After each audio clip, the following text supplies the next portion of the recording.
Olá, pessoal. Eu sou a professora Cláudia e venho aqui conversar com você sobre as oficinas socioeducativas.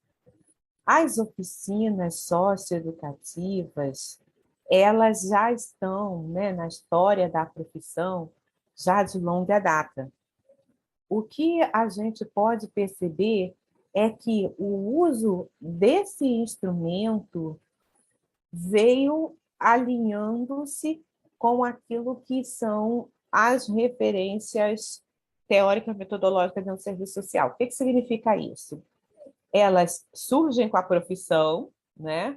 E, obviamente, elas foram, né, sendo usadas dentro daquilo que era, né, o período conservador, né, do serviço social, até que, né, com a reconceituação, as oficinas socioeducativas, elas se expandem, né, para uma visão mais vinculada àquilo que a gente pode dizer, né, que é de direitos humanos, né, de assegurar direitos humanos. Bom, então a gente precisa entender que é um dos instrumentos técnicos do trabalho profissional. Isso muitas vezes passa desapercebido porque existem as oficinas socioeducativas que têm um caráter essencialmente artesanal laborativo. O que eu estou chamando de caráter artesanal laborativo? São aquelas oficinas socioeducativas que os participantes aprendem a fazer algo, né? Como, por exemplo, a oficina de artesanato, de materiais recicláveis. Essa oficina, né, ela pode ter até um caráter, né, de geração de renda. Vamos pensar assim. Mas ela, né, visa trabalhar algumas características socioafetivas também, né, sociocomportamentais, fazendo com que aqueles participantes possam experimentar uma atitude comportamental, né? Em geral, essas oficinas, né, elas estão sendo ofertadas quando essas atribuições socioafetivas, sociocomportamentais, elas estão alinhadas com aquilo que é o próprio acompanhamento sociofamiliar. Então, essas oficinas, elas não necessariamente serão executadas por um assistente social, por exemplo, por um psicólogo, por um técnico, né, psicossocial, pode ser um simples oficineiro, mas ainda assim, né, esse oficineiro, eu digo, né, dentro de uma condição que ele só vai ensinar aquele ofício, ele não vai trabalhar essas características socioafetivas que eu estou falando, sociocomportamentais, porque isso virá no bojo ali, né, da realização da atividade. Agora, existem as oficinas socioeducativas que têm uma finalidade técnica ideológica, né? Essa, em geral, é por profissionais, né, de nível superior, dentro da sua realização, ou, né, educadores sociais, de uma forma geral, e tentam trabalhar com a sensibilização, com, né, a mudança ali de paradigmas comportamentais.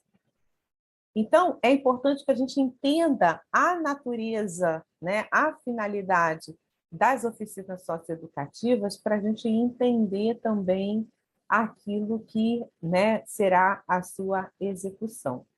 Então, vai depender muito da sua execução, né, a, da sua finalidade, né, obviamente, para que essa execução ela seja estabelecida. E aí, né, quando a gente tem essa definição, a gente vai pensar, né, se vai ser uma oficina onde apenas o oficineiro vai estar ali, né, ensinando uma atividade, né, um ofício, se ela vai ter também um viés onde, por meio da observação, o técnico psicossocial vai poder fazer, né, também as suas leituras, o seu levantamento de informações que subsidie o seu olhar para a evolução do acompanhamento sociofamiliar, né? Ou o profissional, né, o técnico psicossocial vai ter uma função só de orientador supervisor. O que é isso? Ele não vai entrar ali em cena em nenhum momento, nem como observador, nem como oficineiro, mas ele vai orientar quem executa essa atividade. Ele vai supervisionar, vai colher ali os dados, as informações de quem executa.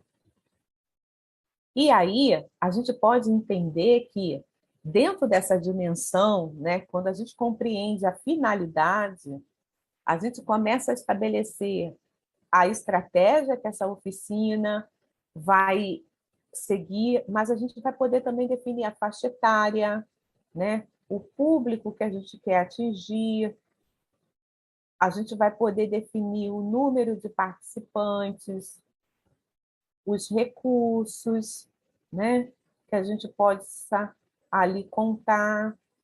Então, é importante, primeiramente, que eu entenda os objetivos que essa oficina ela vai ter. E aí eu vou poder, né, estabelecer o uso dessas oficinas socioeducativas em vários espaços de atuação. A gente pode ter, né, nos centros de referência, né, o que eu estou chamando de centro de referência? O CRAS, né, o CREAS,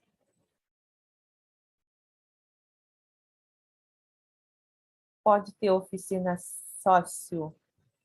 socioeducativa nos centros POPs,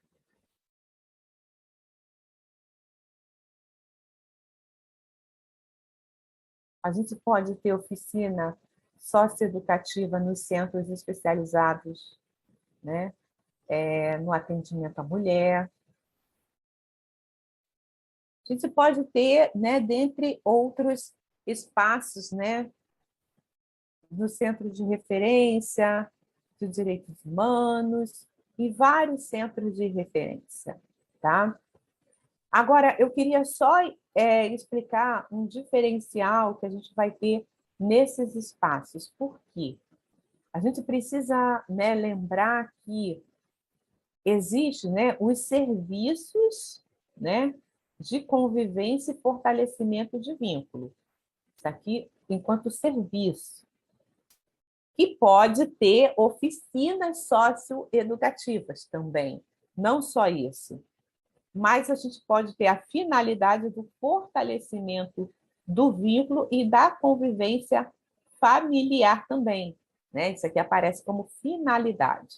Então, há essa pequena distinção, que a gente chama de serviço e finalidade, tá?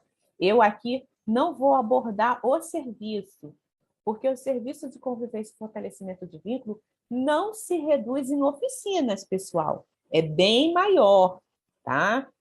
Eu quero trabalhar aqui as oficinas socioeducativas enquanto, né, dentro da sua finalidade.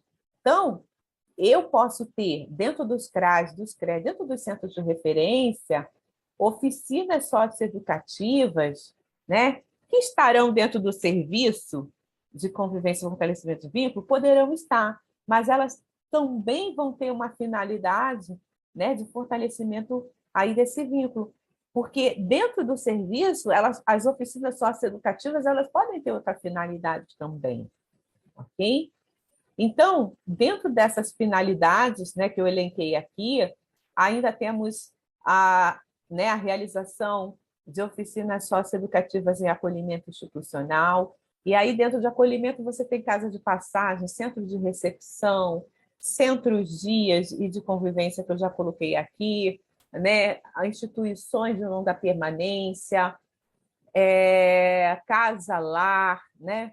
Aí, dentro dos seus vários tipos. Você pode ter as oficinas que visa trabalhar fortalecimento de vínculo e convivência com a família. A gente pode trabalhar, né, a chegada e a saída na instituição, fazer oficinas de acolhimento, fazer oficinas de desligamento, trabalhar etapas importantes da vida, né? Por exemplo, se é um acolhimento institucional, né, que é uma instituição de longa permanência, centro-dia, né, voltado para idosos, a gente pode trabalhar a questão do envelhecimento, né? A gente pode trabalhar as contingências que existem em razão, né, das doenças e das situações que acometem dentro dessa faixa etária. Como a gente também pode trabalhar os 15 anos de adolescentes, a chegada dos 18 anos da maioridade, né? São etapas importantes e emblemáticas da vida, né? Daqueles que estão dentro dessas instituições e que as oficinas socioeducativas podem contribuir. Particularidades na instituição. O que seriam essas particularidades? Rotinas, né? Sociabilidade. Por quê? São situações que muitas vezes gera conflito, gera dificuldade, e as oficinas socioeducativas, dentro das suas várias possibilidades, pode se constituir dentro daquilo que a gente chama, né, de uma estratégia que vai tirar ali, né, o peso, né, do tema, digamos assim. A oficina socioeducativa, elas são estratégicas para a gente falar de temas difíceis de forma, né, mais lúdica e pedagógica, né? Não precisa ser necessariamente de forma, né, dificultosa para aqueles que precisam vivenciar, né, essa etapa aí da vida.